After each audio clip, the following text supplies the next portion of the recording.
Hi, xin các bạn, chào mừng các bạn đến kênh YouTube của mình. Và lại là một video mới nữa đây. Và hôm nay mình sẽ ra một video review slime đến Unicorn Slime nha. Chúng ta bắt đầu vào thôi, let's go. Em slime đầu tiên mình đã mua được rồi nè. Đây là một dạng khao kham rất là mềm, rất là tơi.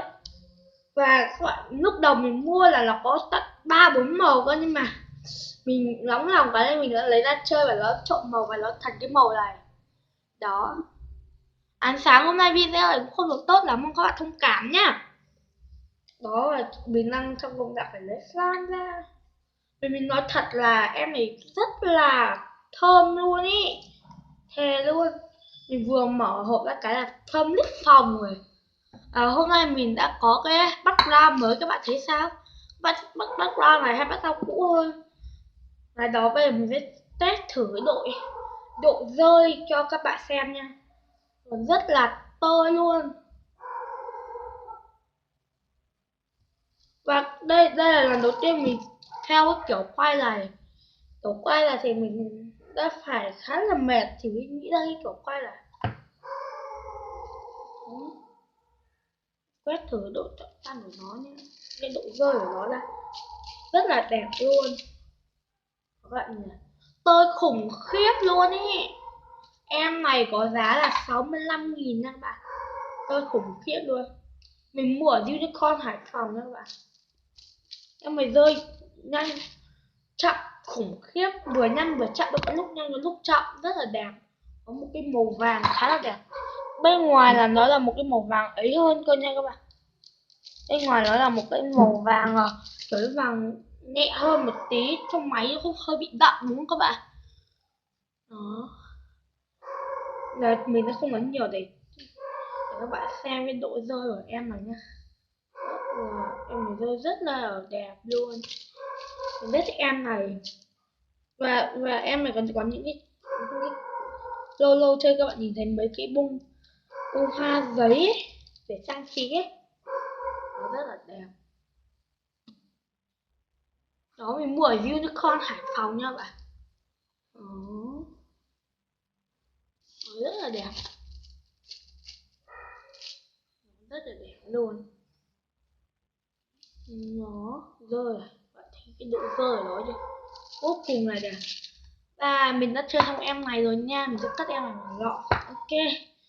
Và bây giờ mình sẽ tiếp tục chơi một cái em này nha. Đây là một em slime trong người ý tưởng chứng Noel, em vô cùng là đẹp. Mình nói luôn, em này nó hơi bị rơi tuyết nha các bạn. Em này này, em màu vàng nó hơi bị rơi tuyết. Tiếp theo là tới em này. Em này cũng rất là đẹp.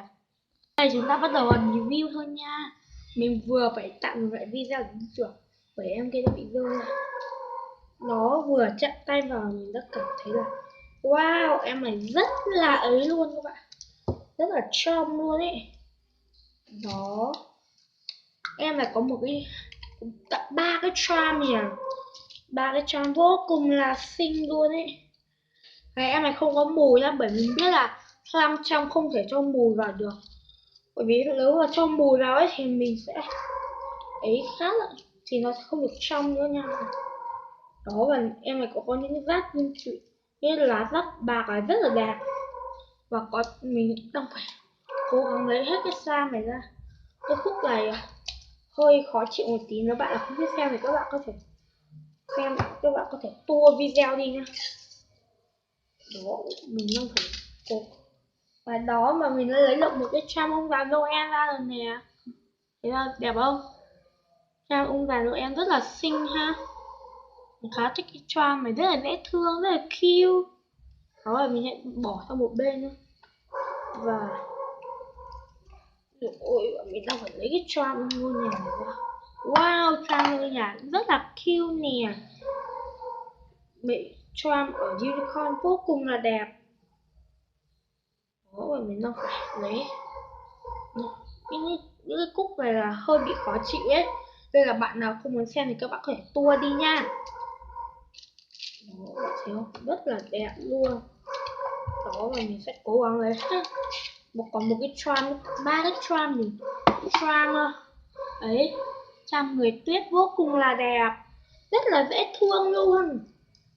Em mà mình mua giá 90k nha bạn, ở Unicorn nha, Unicorn phải còn vô cùng là đẹp. Và đây chính là toàn bộ charm mà trong cái skin này rất là đẹp nha, vô cùng là cute, vô cùng là dễ thương. Đó, mình sẽ để sang một bên này nhá. Đó, vô cùng là đẹp. Chúng ta bắt đầu vào chơi slam thôi. Và em này cũng rất là đặc luôn. Và mình sẽ kéo. Đó, em này có hơi ấy một chút, hơi kiểu như hơi cứng một chút.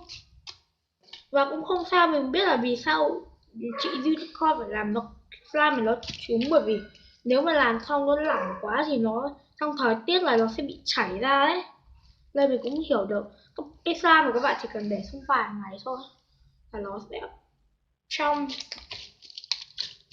Cái này cũng rất là đã luôn, nhưng mà mỗi tội là hơi cứng một chút thôi, mà cũng rất là đẹp.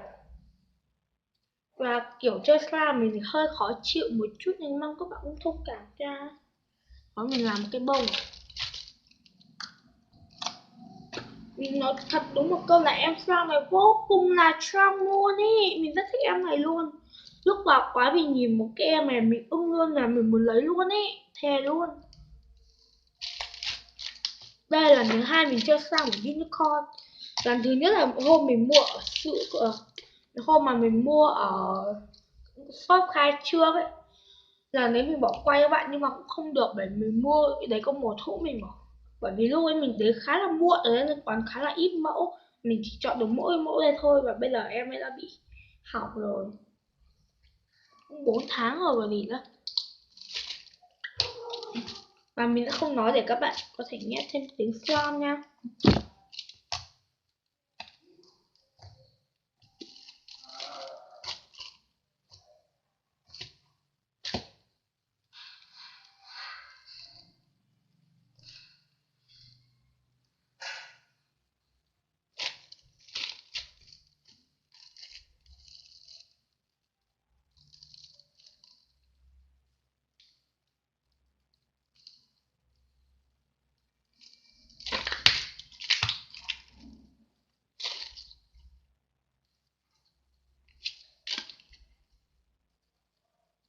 Khá là đặc các bạn, và cũng khá là trong. Mình chơi một tí đã hết trong.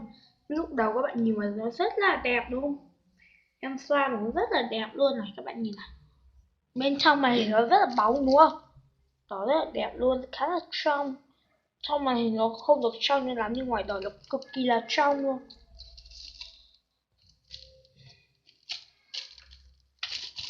Các bạn thấy background mới con như thế nào? Mình thích dùng background màu trắng các bạn ạ, bởi vì khá là đây là một cái tram với cảm hứng từ ngày Noel, và chị còn tặng cho mình thêm một, trong tram có thêm 3 cái tram, có 3 cái tram rất là đẹp, rất là cutie luôn. Đó, rất là đẹp ha. Đó, ta chơi nhá. Và mình nó khá là bọc các bạn, nắm mình kéo khá là khó khăn. Đó, mình phải kéo nhẹ nhẹ thì nó mới cái được, nó không kéo nhẹ là nó không kéo được đâu. Nếu trong video các bạn nghe thấy những cái tiếng nhạc thì nó hơi ồn ồn thì mong các bạn thông cảm, bởi nhà hàng xóm mình nó đang bật kiểu như bật tiếng ấy, tiếng nhạc ấy, nên là nó hơi bị ấy. Đó, các bạn thấy đẹp không? Đó, đấy, các bạn thấy màn.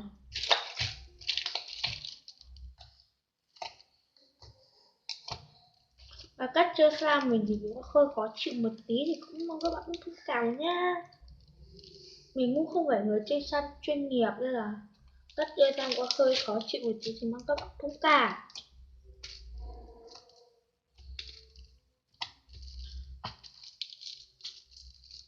Và dạo này mình ra video cũng không được nhiều, đây là thỉnh thoảng mới ra một video thôi, bởi vì bây giờ mình đang bận học một tí, bận học. Và mình hứa thời gian này mình sẽ ra thật là nhiều video cho các bạn nha. Đó, rất là đẹp, rất là trong, rất là, và bây giờ nó cũng hết trong rồi, và cũng rất là đẹp ha. Nhìn thấy Wow, rất là đẹp.